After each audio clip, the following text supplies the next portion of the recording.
Автотээвэр болон өөрөө явагч хэрэгслийн албан татврын хураах ажлыг Улаанбаатар хотод 2 шаттайгаар зохион байгуулж байгаа лээ.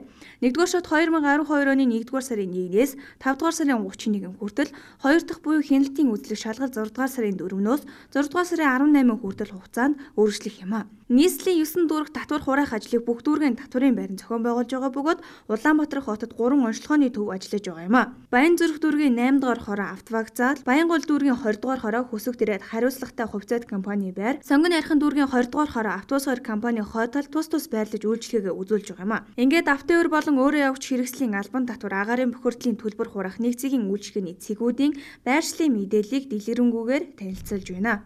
Баянзүрх дүүргийн татврын хилцээний байр 13 дугаар хороолол Бобо төв.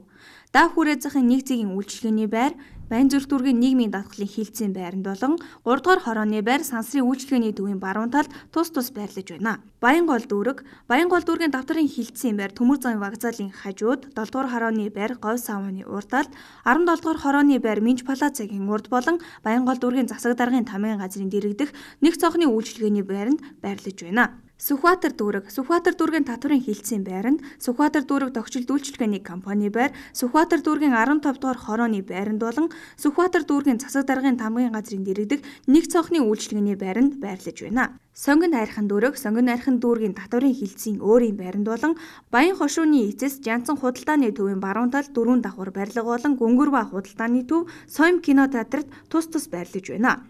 Хаан уул дүүргийн татврын хилцээний байранд болон Мөөе засварын газарт Сонсголонгийн 1-р гудамж гайлын лабораторийн зүүн талд байрлаж байна. Чингэлтэй дүүргийн засаг даргын тамгын газрын дэргэдэх нэг цонхны үйлчлэгээний байр Лаа Түшиг төв болон Динжимэг Нарантул хоёрын үйлчлэгээний төв тус өглөөний 8 цагаас оройн 17 цаг хүртэл ажиллаж байгаа юм байна. Амралтын өдрүүдэд мөн адил дээрх цагаар үйлчлэх юм байна.